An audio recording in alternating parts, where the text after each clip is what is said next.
Oui, merci mingi na baye bazolanda biso na mokili mobimba lingi na mesana toujours kotanga moi komba ba pays salaka moi bien na États-Unis na Canada, Angleterre, France, Suisse, Allemagne, Brazzaville, Angola, na Kinshasa. Mbote na bino mbote mingi bino batu bolingaka biso bino pe baye bolandaka biso mikolo nyonso na chaîne na bino Congo Massako TV on alobaka toujours bakise la Congo la différence na cadre toujours y a émission na bino les enquêtes sociales les enquêtes sociales et memel bino nini les enquêtes sociales eye kolobela makambo ya village ya Minembwe par rapport à la décision du chef de l'État et toko meka susu kolobela makambo ya ba pasteur na kati ya politique pe toko meka susu kolobela makambo etali exeta 2020 yango vraiment toko meka mpe kolobela pe to bosanité toko meka susu kolobela vraiment pe ko beta sete na makambo etali social ndenge courant ezate na mboka Congo ma ezate mais tozana bisika oyo vraiment courant utaka tozana inga pe tozana zongo tozana bisika oyo courant utaka vraiment courant kitoko makasi mais ezosala pasi mingi po courant ezate ma ezate et na kati plateau nazanga mokote nazana un jeune serviteur l'évangéliste Kaloubi Abigail Jidikael Kaloubi Jidikael Azamo Salanzambe Moko, il parle bien de la part de Jésus, il prêche bien. Et il faut décortiquer la parole de Dieu. Hein? Mais sali malamu lokola yemoko aza awa to mekampe kolobela basala nzambe na mokilango politique. Bonjour évangéliste Kaloubi. Bonjour Ndeko Junior Musali Nzambe l'apôtre. Ah OK, bonne santé. Santé za malamu na ngolu na nzambe tozali nzambe azobatela biso soki tozolala tozolamuka eza ngolu na nzambe donc ngolu na nzambe eza likolo na biso donc c'est ça tokumisaka nzambe. OK, boyoki bino moko l'évangéliste alobi ngolu na nzambe o nga moko na lobaka ngolu na ngolu l'homme de Dieu basala nzambe na kati ya mboka ya politique to banda nona ya moko beta ni solo eza malamu to eza mabe mekempe koyebisa bayi bazolanda biso. Bon, merci mingi de quoi porter les journalistes. Oui. On a makambozo ba question tuni. Ce sont des questions très très capitales dont nous devons apporter la lumière pour que les gens comprennent un peu makamondege nini le Kanaka parce que c'est un sujet qui fait couler beaucoup d'encre et de la salive na milieu social na bisika nyonso bato bafandi donc eza ba question moko bato bazomituna mingi mais na yoki introduction na yo na deuxième présentation ya émission na biso tango zoloba namoni otangi kombo bato mibale ocité kombo ya Néhémie dans la Bible, cité Pekombo et Joseph.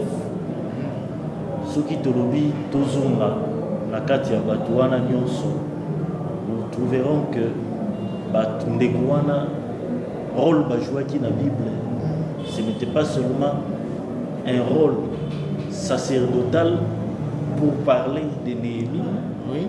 Mais du côté, il y avait aussi un rôle politique. Dans Makambo, surtout Joseph, parce que dans Makambo Joseph, il y a beaucoup plus d'enseignements, des leçons, dans il y a retiré.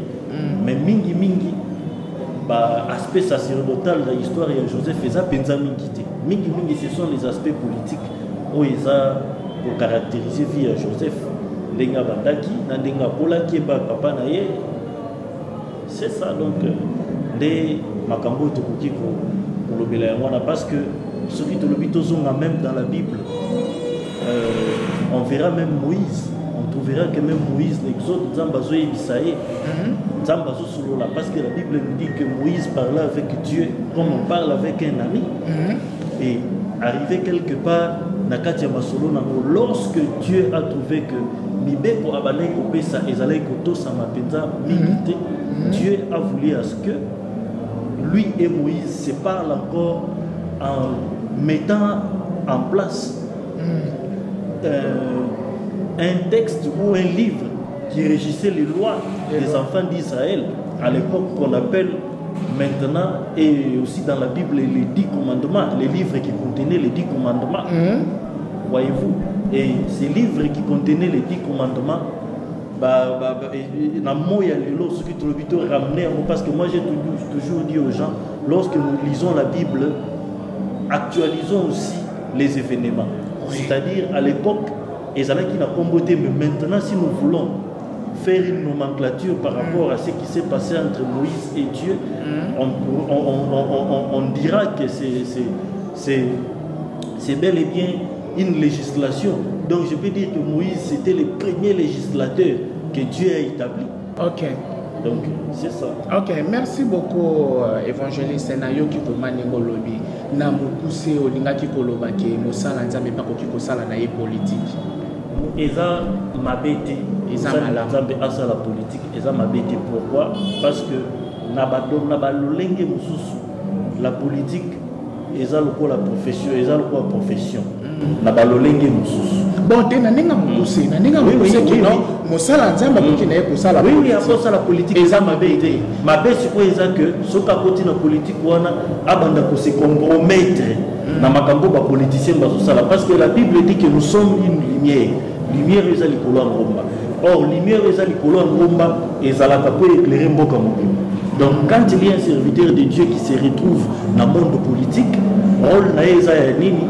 Eza ya ko ramener makambo eza ya mabe na politique azongisa yango na nzela. Oza sur vraiment nabikeke o vraiment tozaleli na bepoko vraiment tozaleli ke tozwi pe mokonzi ya mboka ke mokonzi ya mboka azokamba mboka ekolo Congo aza pasteur to aza prophète oza sur to kozwa mokonzi ya mboka bongo. Vous savez l'acte qu'a commis le chef de l'État actuel, Félix Antoine Tshisekedi Tshilombo, acte ya kozwa ya koya ye moko en tant que représentant ya mboka, parce que qu'on le veut ou pas, nzambe place azali azomona Congo par na mutu moko qui s'appelle Félix Antoine Tshisekedi Tshilombo. Tobo ya tondi masesa, et c'est lui qui représente les Congo. Et il est les personnes habilitées pour le moment ya que sokazo sambe la nzambe. Aïbsi nzambe makampo na mboka. Mais bato mingi mosala nzambe yo zoloba ke nzambe mutatindi aponie babo ya balingeza nzambe. Mais lolenge poyo bato balobaka lolenga zwela pouvoir bato bamona comme ces population tes nzambe tes kaka mokili. Non, moi je vais dire ceci. Na lingi kokota na ba polémique ya ba politique. Teza polémique, teza mutuna te o pe bato bazolanda biso na mokili mobimba. Ba mitunaka eza mutuna et déranger yo. Te déranger non pourquoi ko déranger? Na lobi boye na lingi kokota vraiment mingi te na ba polémique voilà pourquoi nazo mi expliquer. Parce que au moins na mboka na biso la façon même aux politiques ezo sala mais la moni na biso que en tant que basali nzambe soki a se retrouver na kati ya politique musala na ezalini comme m'appelle lo banzambe kuna, parce que les autres comme komona na politique ya mboka na biso bazo se mêler biso division bikolo ekoti bikolo moko boye bayini bikolo mosusu eza eloko moko boye ya malamu division ezouta vraiment na ngambo ya président de la république po tozoyoka baluba nde vraiment nde batondi penza pembeni na ye baluba na baluba te na limite parce que naza na tribalisme eza makasi na yebi bato baza ya bikolo mosusu oyo bazo assumer ba fonction ya minene pembeni ya mokonzi ya mboka yo oyebi me bazolanda biso ebele bayebi te bato nyonso bayebi bango soki tolobi totanga directeur de cabinet actuel oyo azosala intérim ya oyo awuti kozala kokangama tozala mpe na lombango aza moto ya bandundu aza moto ya kwilu professeur Colombier libéral aza moto bozoyoka biyano bino moko aza moto ya kwilu. Merci beaucoup. Toza kozonga na mituna na évangéliste na biso Kalubi Agi Kael bozolanda tozozongela ye tolingaki un peu tobeta sete chef de l'État na kati ya Goma etango akiti azwi décision ke Minembwe ekozalaka kotikala commune rurale te e bato mingi eloko bato mingi bazelaki yango wana et chef de l'État lobi non po te za makambo ba projet ya kala depuis 2013 mais lelo nde elingaki esalema mais chef de l'État a boyé yango. Alors bi minembo ekozala ka commune rurale te. Bravo na chef de l'État. Et nanga kina meka ko expliquer bino loko moko. Par rapport à bande ko na biso ba Nyamulenge. Batouana est-ce que bazaba congolais to bazaba congolais te? Bon, bazaba congolais. Batouana bauti na mboka nini? Batouana bauti na Rwanda. Nabane 1800. Et bakimaka Rwanda à cause de la chasseresse et kotaka na kati ya Rwanda. Chasseresse moko e frappa ki Rwanda makasi nabane 1800. Et n'importe wana tozalaka na ba chef, tozalaka na ba roi. Et tozalaka na roi moko na est na mboka ya Bukavu na kombo ya Kabaré. Et le chef Kabaré autre qui kobenga ye roi tonkumu nde bandeko na biso ya Rwanda otobengi ba Rwandais. Tant chesere se koti na mboka na bango makasi. Balongwe na mboka na bango baye na zamba bakimi na zamba. Pene pene ya mboka na biso Congo. Ebisika bazalaki ba fourmi bazalaki banyama mabe bazalaki o babanaki koboma bato. Bazobebisa pe bilanga na bango. Balobi tokokufa boye pona nini? Ba délégué ya bango pe bakondi. Bake komona mindele.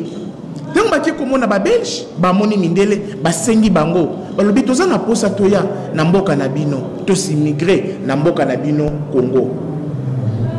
Mindele balobi tokozwa décision biso moko te. Mboka wana ezana ba autorité na yango. Nde bakendaki na lombangu mindele bango moko bake kokutana na Nkumu Kabaré. Tant bakutani na chef Kabaré. Kabaré lobi na mboka nanga na lingi ba Rwandais te. Na mboka nanga na boyi ba Rwandais. Mindele basepelaki na décision wana te. Pona tango wana to bandaki kobenga mindele ba mumpe bato na mawape bato na boboto. Et mindele baye tant mindele baye basololi na kumu aboya zalaki catégorique. Et puis mindele kana mindele bakangi Kabaré. Et tant bakangi na tango wana n'époque wana to zalaki na prison semoko angenga. Prison ezalaki vraiment pas ceux qui batio na prison wana. Bazui kumu Kabaré nde baki ko boa kaye na kati ya prison. Bakangi na kati ya prison mais batika ki ete baza ko kende toujours ko négocier pona bande ko na biso Banyamulenge baya ko s'immigré na mboka na biso kaka ndenge boyokaki pe boyebi lisolo ya Mandela ndenge zalaki ke Mandela boyaki mindele na mboka na ye malgré zalaki na prison mindele batika ki te babandaki ko ya kokutana na ye nde makambo komelaki kumu na biso Kabaré mindele baye bakutani na prison bazo supplier bazo bondela ye nde mokonza moni ke non aumeli pe na kasho mingi na prison mingi ezesaka ya malamu te nde ayaki ko céder et tango a céder ndo moni bandeko na biso ba Rwandais baye tango baye bakoti na mboka na biso na village bakendaki nde bakendaki na Minembwe bazalaki ebele ba mususu bake na Nord Kivu mususu na Sud Kivu mususu bake na Bangomba baye kopanzana na mboka na biso et kokotela bakotelaki nde ezalaki bongo et sima wana toye tozwi indépendance mikoleleki tozwi indépendance kasa vous voyez Mobutu aye n'époque Mobutu ezalaki un peu benda bika po ba oyo bakotaka bakufaka me ba oyo babotami baza na nationalité congolaise, c'est-à-dire baza bandeko na biso moya ko bwaka bango ezate pia ko bimisa bango libanda ezate po bazo déclarer ba droit na bango baza ba Congo ndo moni kaka na ba Munyenge ba Nyamulenge wana ezana ba autorité politique belé baza na parlement baza na ligne wana baza na généalogie wana ndo moni moi problème eza ko nongwa na mikolo ezande bongo et Mobutu yebaki na Saint City et bazui décision Mobutu obi moya kopesa bango na nationalité boy mbala moko ezate nde ayaki kopesa bango visa collectif bango ne surtout bayaki kozwa visa collectif et Mobutu alongwe Kabila le père aye ba potani simbité et le fils aye Raïs tango Raïs aye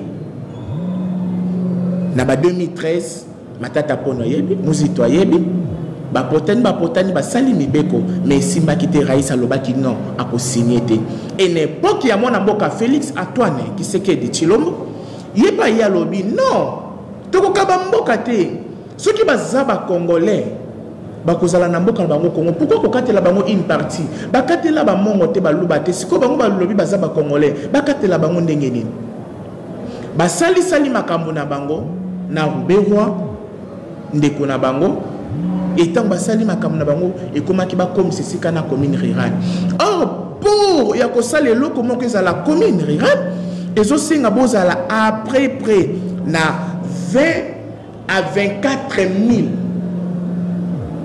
personnes 24 000 d'habitants mais bango baza mukie makasi des chefs de l'état lobi non bazana mukie moya kosala esika na commune rurale ezate pe chef de l'état yebisi bango si tu es congolais olingaka mboka no moni koza congolais apesi des options ya liboso lobi sala bilanga na mboka na yo sala culture na mboka na yo et deuxième option lobi si tu aimes ton pays kota na armée ya ko bundela mboka na yo eza message chef de l'état apesa ki bango et chef de l'état abeta ki c'était vraiment makasi na misu ya ba député provinciaux nyonso ya est abeta ki c'était lobi non na côté kamboka te pe na ko kabola mboka Congo te bravo na chef de l'état moni zalaki moi li solo moko mukie to ngaki to mekempe ko lobela bino merci beaucoup tozongeli évangéliste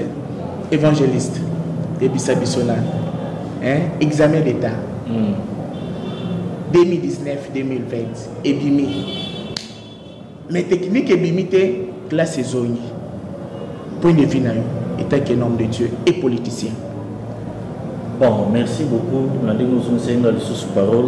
Nous avons dit que j'essaie un peu d'éclairer mon opinion par rapport à ce que vous venez de dire sur Minembwe. On vous a suivi religieusement. On a suivi l'histoire, on a entendu tout ce que vous venez de nous dire. Moi, je voulais juste poser une question. Ma opinion. Oui. Bisogno surtout ça l'encourage à vous répondre à la question. Oui.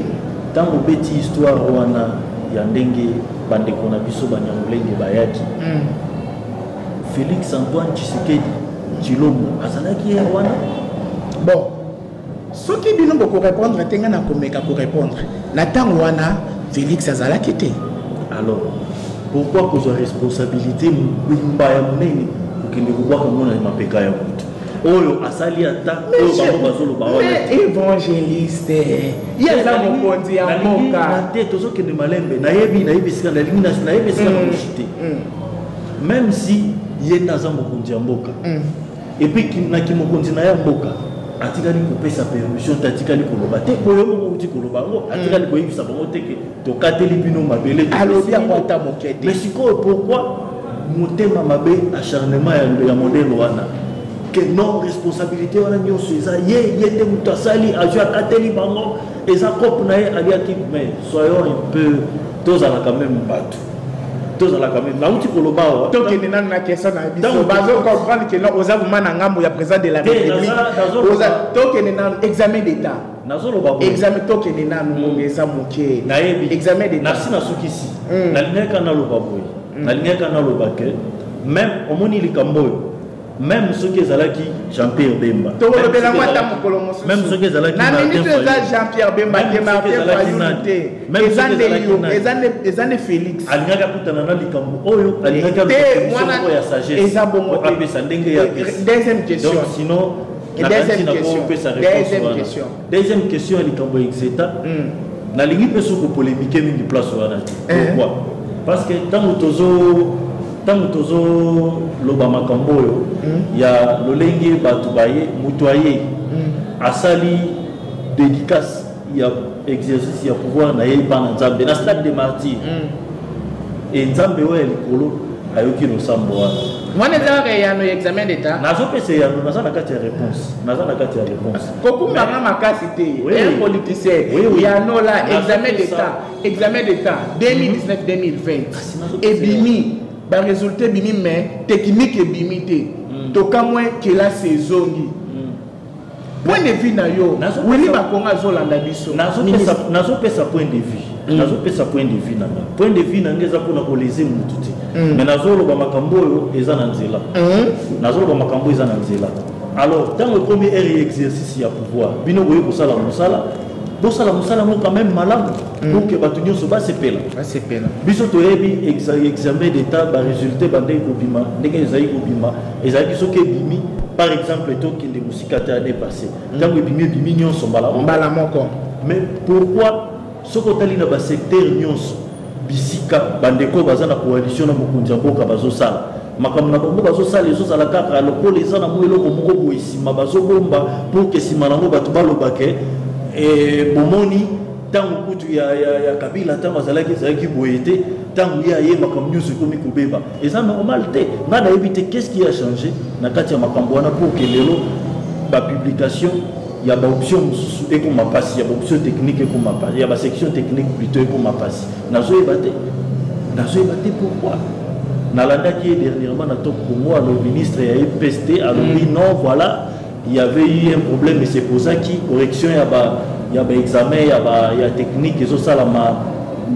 manuellement il y a mon des kita je me demande c'est-à-dire il y a année passée ça la manuellement te batika ko se cacher derrière biloko wana nyonso batie bango wana basala pona mboka basunga ba congolais mboka kende liboso makambo etambola malamu ke o mano parce que nayebi ke tozo ke ndesika wana tozo ke ndesika ya ke baloba qu'ils disent non voilà depuis qu'il est là rien ne marche voilà que même makambo d'examen d'état les autres ambolati là ce n'est pas sérieux et puis ce n'est pas chrétien donc bango bazawana nayebi que la majorité soko tuni bango de bazana gouvernement sont des chrétiens na christianisme FCC na cash ezala na la muke ezala raté opinion mobimba ya mboka na biso bazomona ke makambo wana ezokende malamu te donc ndeko wana asala makasi abundana na ndenge na bango nyonso parce que classe esi ezongi baoyo bazwi pete bazonga ta classe yango bakende kotanga baoyo bazwi bazwa ntango se préparer mpona kokota université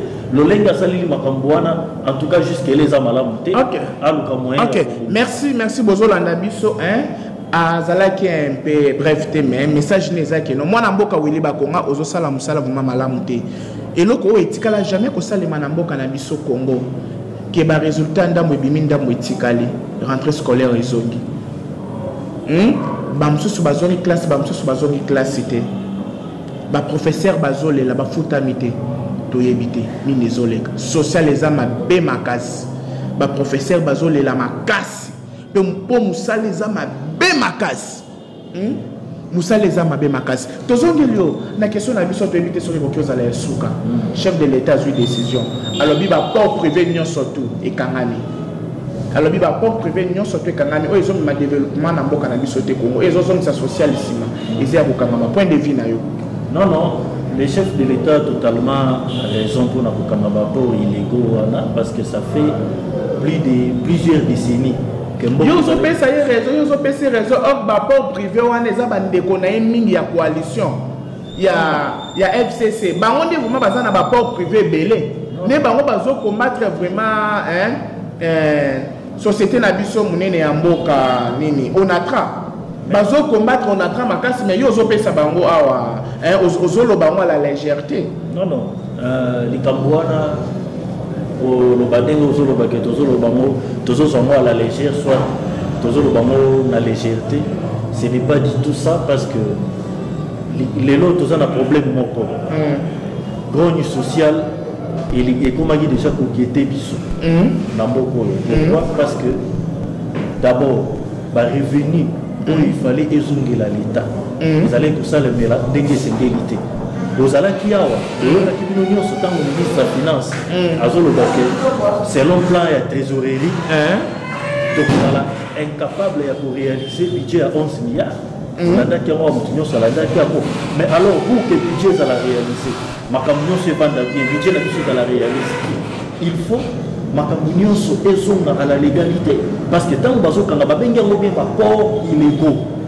soki eza port ya ndeko ya FCC soki eza port ezorespecte banorme nyonso ya mboka ndenge ezosenga bakokende okanga yango pourquoi soki oza na port na yo futa taxe na yo ndenge esengeli tosa mibeko ya leta mbongo ezonga na kesi ya leta pour ke mbongo wana esunga peuple congolais biso tozo bondela nzambe et puis toye pour que makambo na mboka ait changé ezala sur le plan spirituel ndenge tozoloba tant sur le plan politique makambo ebele changé ozomona nde donc eza nation yango à la légèreté nalobi likambo parce que eza makambo esi elobami mingi toanalyse mingi sur yango.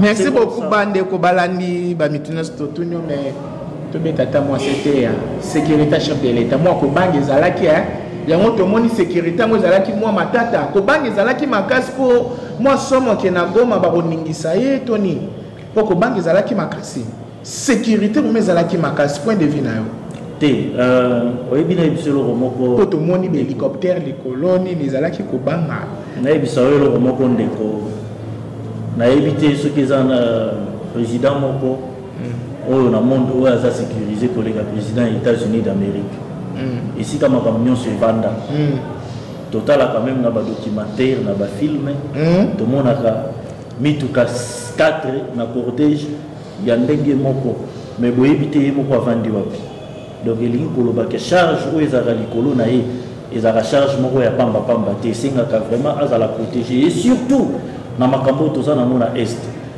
ya mboka na biso babengi yango bien une guerre asymétrique c'est-à-dire eza ba guerre moko boye ezaka très compliqué pour na kosilisa yango d'où vous pouvez vous faire abattre comme ça na mutu moko boye po mutu moso akobima na ndako na ye kuna na est ba réalité belé batu bayebi akote eza na batu balala kana munduki na mutu ambeto maza soldat un civil yango moko bangi ezalaki ezala na sécurité makasi kobima na lolenge moko boye yango bandaki kobanga yango eza kobanga te mais eza ba disposition au l'état azwaki pour na kobatela mokonzi na ye donc mokonzi mboka aza na droit ya kozala hautement sécurisé po ete makanisi oyo aza na ngo na kati na ye ya kitoko pe ya malamu ya développement ya mboka na biso ese réalisé lelo bato bazolela makambo etali social bayebi te ke guerre eza kuna makambo nyonso eza focalisé na kuna il faut sécurité ezonga na est ya mboka na biso pour que makambo nyonso ezonga à la normale donc nakanisi esika ya komitungisa vraiment na likambo wana ezali te. Ok, merci beaucoup Bolandi hein émission Nabino les enquêtes sociales Toyamaki évangéliste Kalobi à JKL Ariéba qui peut répondre na mituna na bisonyos a beti mon côté azalaki clair et précis na ba réponse na ye pour comprendre oza émission Nabino les enquêtes sociales to prometa kibino ya malamu tokoloba ya mabe tokobeta cité soki mabe eza tokoloba soki pe malamu eza tokobetela ngo maboko.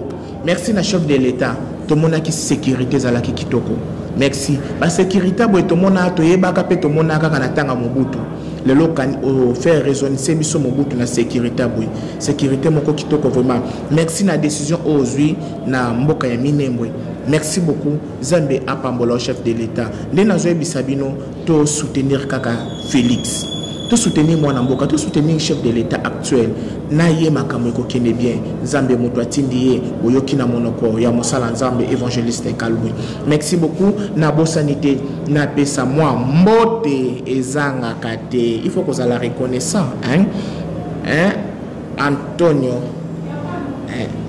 Jérôme Miguel yayo yangwana les grands coachs on a benga kona loba toujours côté et mbote mingi na bayi bazolanda biso pe mbote mingi na bayi balingaka biso pe mbote mingi na ba oyo balanda ki biso to lingaka bino makasi famille impoke na lela bino fort famille impoke na lela bino fort famille mokango na lela bino fort famille esombo na lela bino fort bino nyoso tu bandeko bazana poto na Europe mobimba na Asie na Amérique na Afrique na Océanie na lela bino makasi bo continuer ko s'abonner na chaîne bino Congo Masapo TV beaucoup za la jamais déçu avec Congo Masapo nous vaincrons Congo Masapo azawana pona ko informer bino pe pona kopindola mot de la fin poto silisa.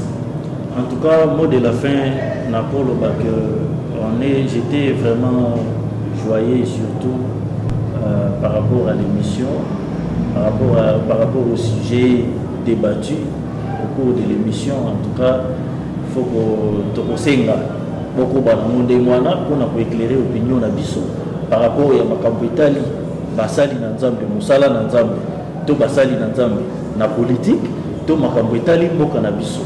En tout cas et c'est mon mingi zalaki na ngambo na biso et surtout encore remercier